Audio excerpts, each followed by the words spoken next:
آج ہم شیخ اکبر محی الدین ابن عربی کی شہرہ آفاق کتاب فصوص الحکم یعنی حکمت کے نگینوں پر بات کر رہے ہیں۔ یہ مختلف پیغمبروں سے جڑی گہری روحانی بصیرتوں کا ایک خزانہ ہے۔ جی بالکل۔ ہمارے پاس اس کے شروع کے کچھ ابواب ہیں، تو کوشش کریں گے کہ ان میں جو خاص نکات ہیں ان کو سمجھیں۔ یقیناً یہ کتاب تو خیر وجود، خالق و مخلوق کا تعلق، حقیقت کیا ہے، ان جیسے بہت گہرے عرفانی موضوعات پر ہے۔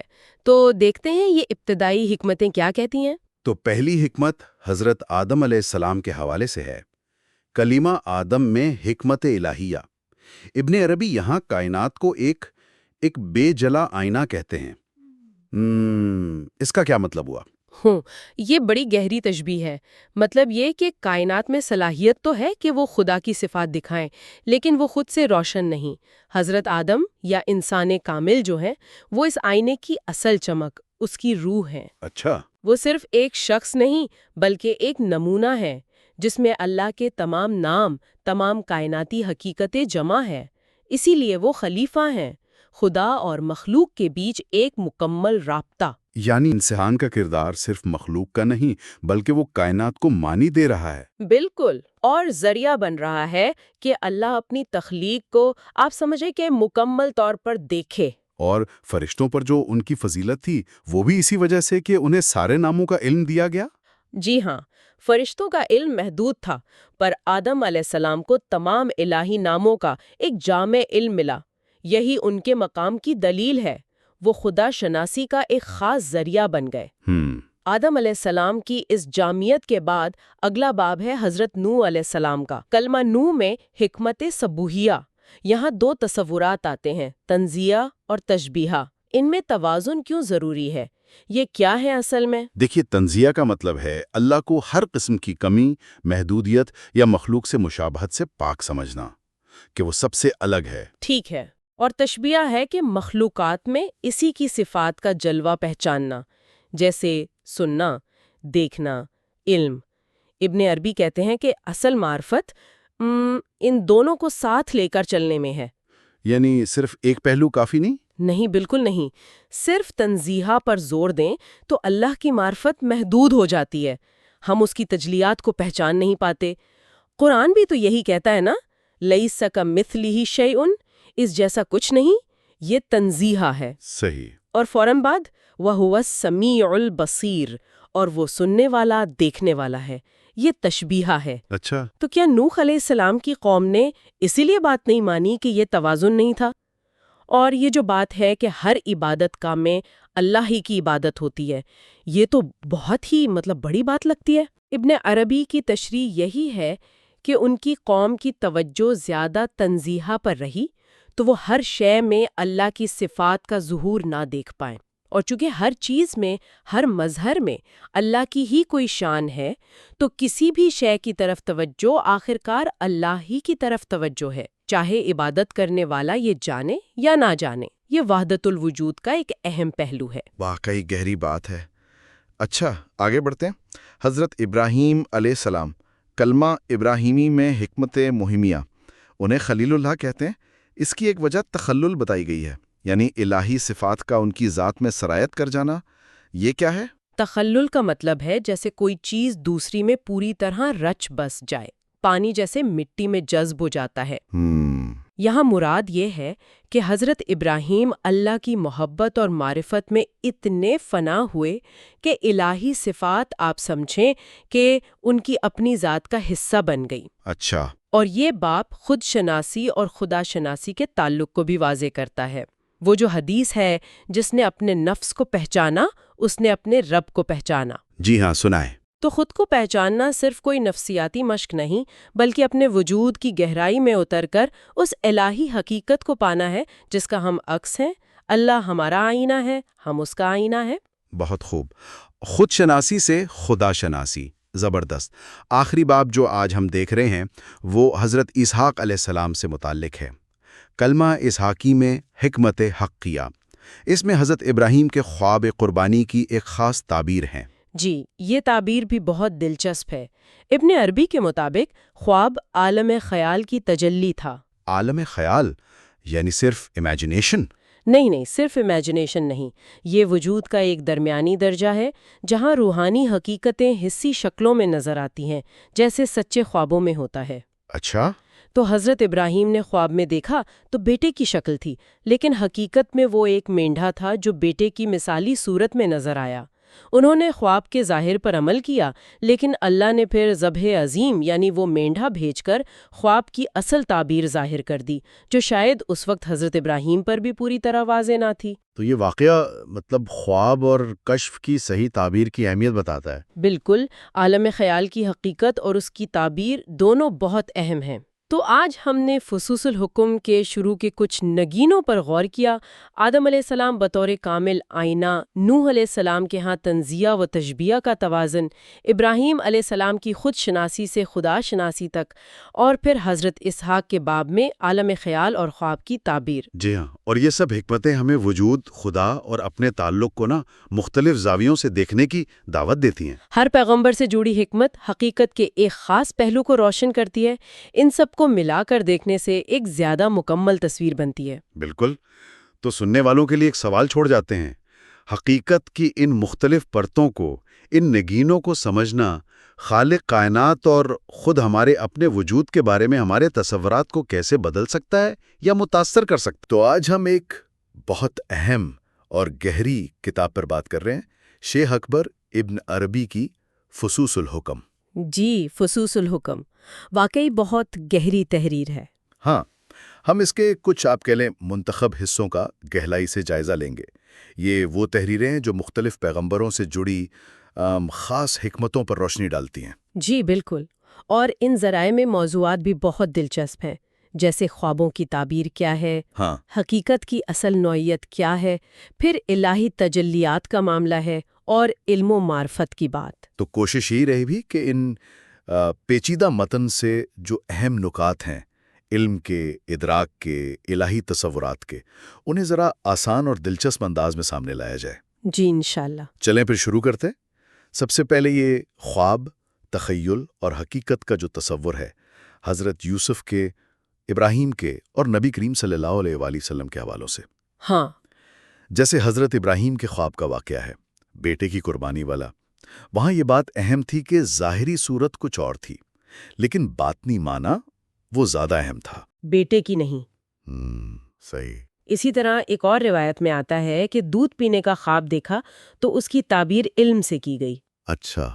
تو یہاں ایک بنیادی خیال یہ دیا جا رہا ہے کہ یہ دنیا، یہ کائنات جو ہم دیکھ رہے ہیں، یہ بھی ایک طرح کا تخیل ہے، ایک خیال ہے۔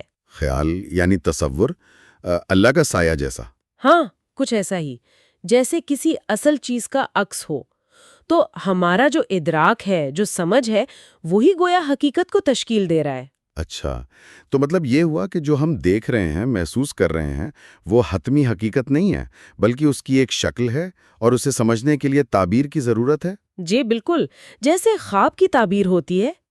آپ یوں سمجھیں کہ خواب دیکھنے والے کے لیے تو وہ خواب بالکل سچ ہوتا ہے نا؟ جی ہاں۔ مگر وہ ایک وسیع تر حقیقت کا حصہ ہوتا ہے۔ ذرائع میں یہ بھی ہے کہ پیغمبروں پر وحی بھی اکثر ایک خاص کیفیت میں آتی تھی، جسے خیال کی موجودگی کہا گیا۔ یعنی نہ پوری نیند، نہ مکمل بیداری۔ بالکل، ایک درمیانی سی حالت۔ فرشتوں کا انسانی شکل میں ظاہر ہونا بھی اسی خیال کی دنیا کی ایک مثال ہے۔ یہ تو بہت دلچسپ بات ہے۔ اچھا، اگر حقیقت ایسی ہے تو پھر یہ سوال بھی آتا ہے کہ خدا تو ایک ہے، احد ہے، جی، تو وہ اتنی مختلف صورتوں میں مخلوقات سے کیسے تعلق رکھتا ہے؟ ذرائع میں ایک نقطہ یہ بھی ہے کہ ہر مخلوق کا تعلق اللہ کے کسی خاص نام یعنی ایک خاص رب سے ہے۔ ہاں، یہ بہت اہم نقطہ ہے۔ یہی احدیت اور ربوبیت کا فرق ہے۔ اللہ اپنی ذات میں تو ایک ہے، احد، تقسیم نہیں ہو سکتا، ٹھیک۔ لیکن اس کی تجلیات، اس کے جلوے، وہ مختلف ہیں۔ ربوبیت کا تعلق ان جلووں سے ہے، اور عارف کا جو دل ہے یعنی قلب، وہ ان مختلف تجلیات کو سمجھنے کی، اپنے اندر سمانے کی وسعت رکھتا ہے۔ وسعت کتنی؟ بہت زیادہ. جیسے حضرت ابو یزید بستامی کا مشہور قول ہے نا کہ عارف کا دل تو اللہ کے عرش سے بھی زیادہ وسیع ہے، کیونکہ عرش تو ایک تجلی کو سمیٹتا ہے، دل مختلف تجلیات کو قبول کر سکتا ہے. سبحان اللہ. اچھا، اور سورہ ہود کے حوالے سے جو بات تھی کہ تمام مخلوقات اللہ کے سیدھے راستے پر ہیں جسے وہ خود تھامے ہوئے ہے، جی، کیا اس کا مطلب یہ ہے کہ کوئی گمراہ نہیں ہوتا؟ بظاہر تو ایسا نہیں لگتا. اس کی تعبیر یہ کی گئی ہے کہ ہر شے کا جو انجام ہے، جو بازگشت ہے، وہ بالآخر اسی ایک ذات کی طرف ہے. اچھا. یعنی کوئی بظاہر بھٹکا ہوا بھی نظر آئے، وہ بھی اس بڑے منصوبے کا حصہ ہے اور لوٹنا اس نے وہی ہے. ہر مخلوق، ہر شے اللہ کی کسی نہ کسی صفت یا اسم کا مظہر ہے. تو ذات ایک ہی ہے، جلوے الگ الگ ہیں. بالکل. اگر سب کچھ اسی کے منصوبے کا حصہ ہے تو پھر انسان کی اپنی مرضی، اپنا ارادہ، اپنا عمل، اس کی کیا حیثیت رہ جاتی ہے؟ ہاں، یہ ایک بڑا سوال ہے. ذرائع میں دین کو اطاعت اور جزا و سزا کا نظام کہا گیا ہے، اور ایک وہ تخلیق میں 3 کے اصول والی بات بھی تھی. جی، تثلیث کا اصول. جیسے اللہ کا حکم کن ہو جا، اس میں حکم دینے والا اللہ، اس کا ارادہ اور اس کا کلام حکم، یہ 3 چیزیں مل کر تخلیق کرتی ہیں. اور یہ حضرت صالح والے قصے میں بھی نظر آیا، 3 دن کی مہلت. جی، وہاں بھی 3 کا عدد اہم تھا.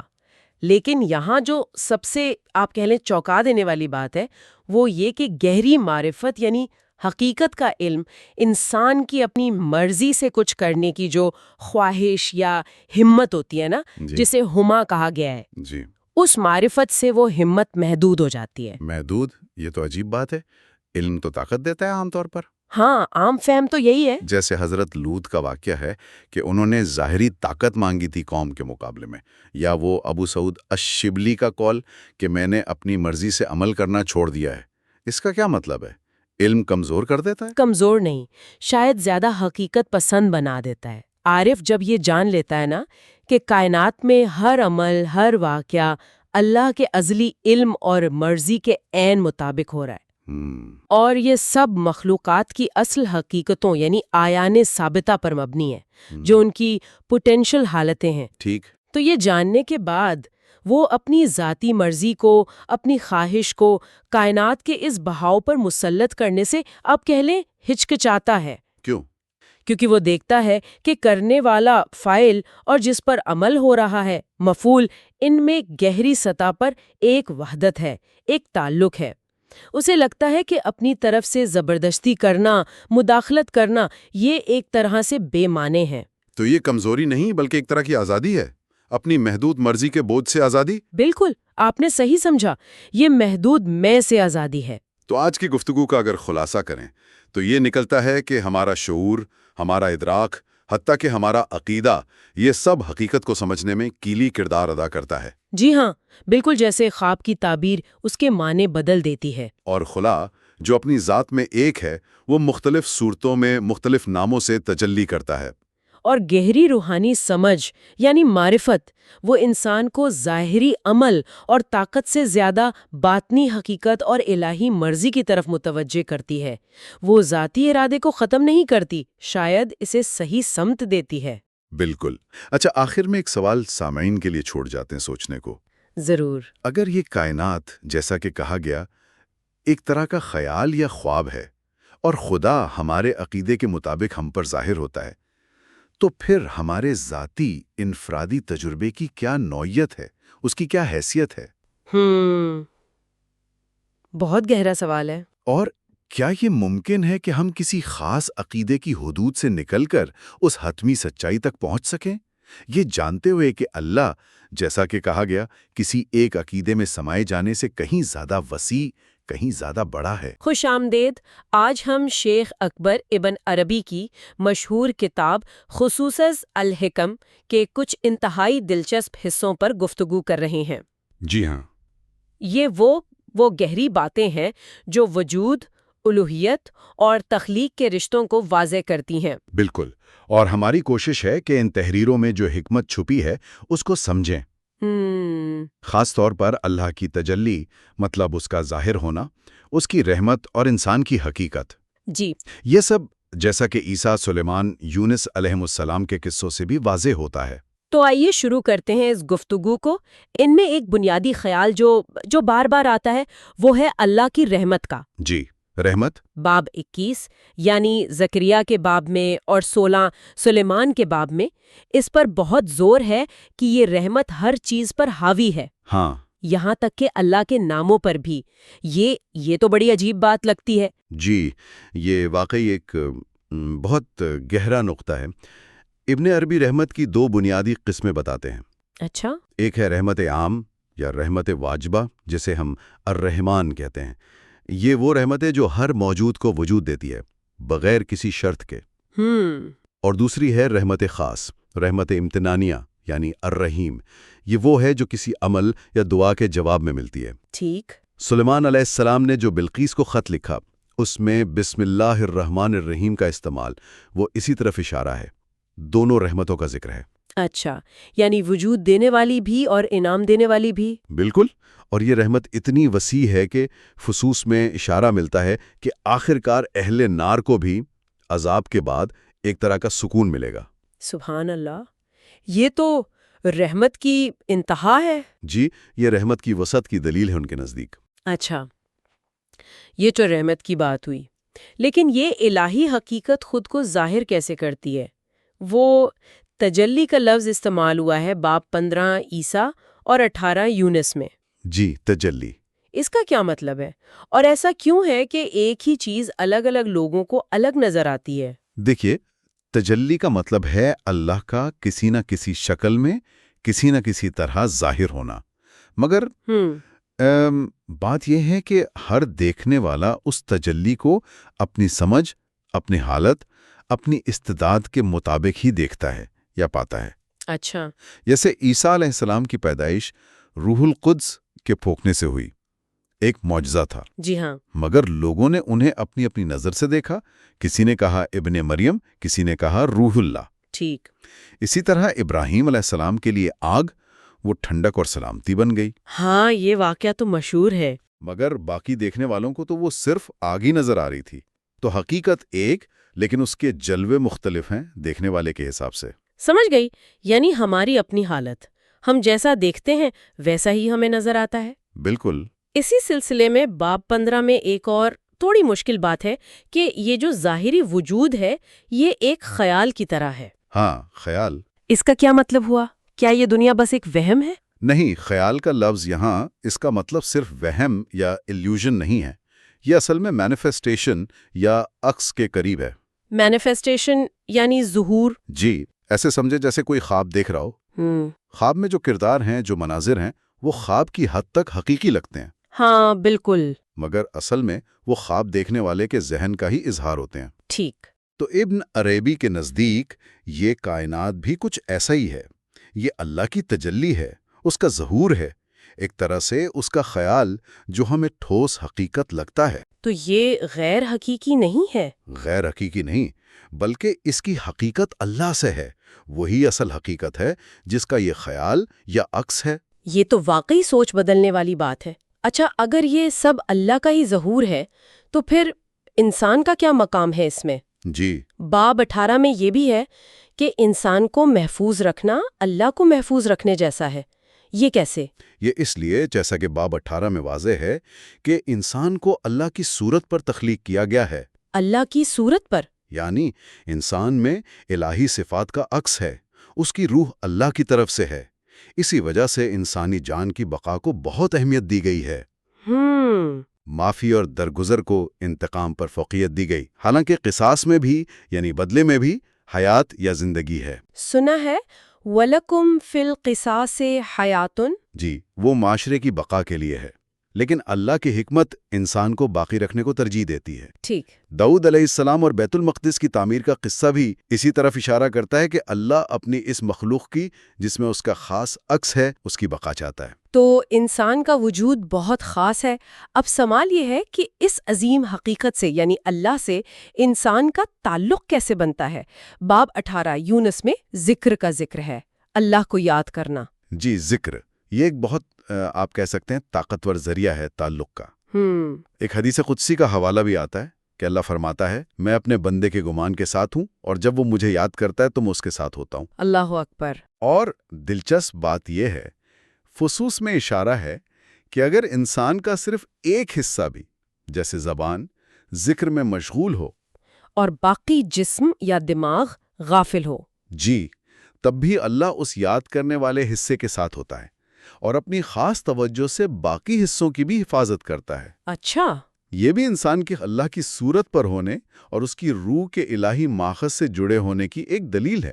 جیسے باب 15 میں آدم اور عیسیٰ علیہ السلام کی روح کا ذکر ہے کہ وہ اللہ کی طرف سے ہے۔ تو اگر ہم ان سب باتوں کو جوڑیں تو فصوص کے ان اقتباسات سے یہ تصویر بنتی ہے کہ ایک ہی حقیقت ہے جو الگ الگ رنگوں میں ظاہر ہو رہی ہے، جی ہاں، اور دیکھنے والے اسے اپنے اپنے زاویوں سے دیکھ رہے ہیں، لیکن یہ سب کچھ ایک بہت بڑی بے پایان رحمت کے اندر ہے۔ بالکل صحیح۔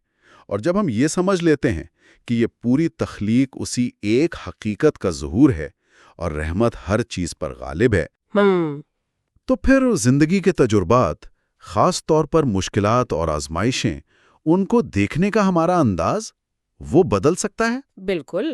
اور آخر میں ایک سوال ہم چھوڑ جاتے ہیں سامعین کے لیے غور کرنے کے لیے۔ جی، اگر واقعی تخلیق الہی کا ایک عکس ہے، ایک خیال ہے، اور رحمت اتنی عام ہے کہ ہر چیز کو دھانپے ہوئے ہے، تو کیا یہ سوچ ہمیں مجبور نہیں کرتی کہ ہم دوسروں کے بارے میں اپنے فیصلوں یا زندگی کی مشکلات، جیسے ایوب علیہ السلام کی سخت ترین آزمائش، ان کو ایک بالکل نئی نظر سے دیکھیں؟ اس پر ضرور سوچئے گا۔ تو آج ہم شیخ اکبر ابن عربی کی مشہور کتاب فصوص الحکم کے کچھ خاص ابواب کو ذرا گہرائی میں دیکھیں گے۔ الیاس، لقمان، ہارون، موسیٰ، خالد بن سنان اور محمد صلی اللہ علیہ وسلم والی حکمتیں، ان پر بات ہوگی۔ جی بالکل، اور مقصد یہ ہے کہ ان ابواب سے ہم سمجھیں کہ ابن عربی معرفت الہی یعنی اللہ کو جاننے، انسان کی اپنی فطرت اور اللہ سے تعلق کے بارے میں کیا خاص نکات بتاتے ہیں۔ یہ تو بہت گہری باتیں ہیں۔ جی، کوشش ہوگی کہ ان پیچیدہ تحریروں کے جو اہم ترین خیالات ہیں ان کا ایک خلاصہ سامنے آ جائے۔ بہت خوب، تو پھر شروع کرتے ہیں۔ پہلا نکتہ، معرفت الہی، اللہ کو جاننا۔ اس کے بارے میں کیا ملتا ہے ان ابواب میں؟ ایک طرف تو تنزیہ ہے، یعنی اللہ بالکل الگ ہے، پاک ہے، درست، اور دوسری طرف تشبیہہ ہے، مطلب اللہ کی صفات ہمیں کائنات میں نظر آتی ہیں۔ حکمت الیاسی جو باب 22 ہے، وہ اسی بیلنس، اسی توازن کی بات کرتا ہے۔ اچھا، یعنی دونوں کو سمجھنا ضروری ہے۔ جی ہاں، ابن عربی کے نزدیک حقیقی معرفت تبھی ہوتی ہے جو باب تنزیہہ اور تشبیہہ دونوں کو ایک ساتھ سمجھیں۔ جیسے قرآن کہتا ہے لیس کمثلہ شیء، اس جیسا کچھ نہیں، یہ ہوئی تنزیہہ۔ صحیح۔ اور پھر فوراً بعد ہے وَهُوَ السَّمِيعُ الْبَصِيرُ، وہ سننے والا، دیکھنے والا ہے، یہ تشبیہہ ہے۔ تو ایک کے بغیر دوسرا ادھورا ہے، یوں سمجھ لیں۔ اچھا، یہ تو بہت دلچسپ نکتہ ہے۔ اور وہ جو حکمت لقمانی ہے باب 23، اس میں لطیف اور خبیر صفات کا ذکر ہے۔ لطیف یعنی بہت باریک پوشیدہ۔ جی، لطیف یعنی وہ جو ہر شے کی حقیقت میں اس کی باریکی میں موجود ہے، اور خبیر کا مطلب ہے باخبر، جسے صرف عقل سے نہیں بلکہ تجربے سے، جسے وہ ذوق کہتی ہیں، اس سے جانا جائے۔ یعنی صرف کتابی علم کافی نہیں، ایک اندرونی احساس، ایک تجربہ بھی ضروری ہے۔ بالکل، ابن عربی اسی ذوق، اسی ایکسپیرینشل نالج پر بہت زور دیتی ہیں۔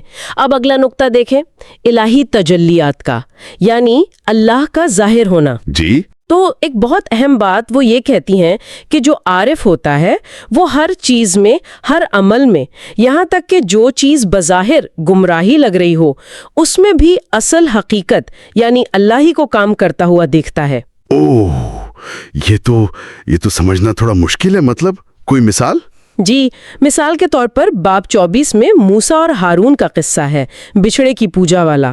ہاں، تو ابن عربی کی تشریح یہ ہے کہ موسیٰ علیہ السلام ہارون پر غصہ اس لیے نہیں ہوئے تھے کہ قوم نے بچھڑا کیوں پوجا، بلکہ اس لیے کہ ہارون نے عبادت کو صرف اس ظاہری شکل تک محدود سمجھ لیا۔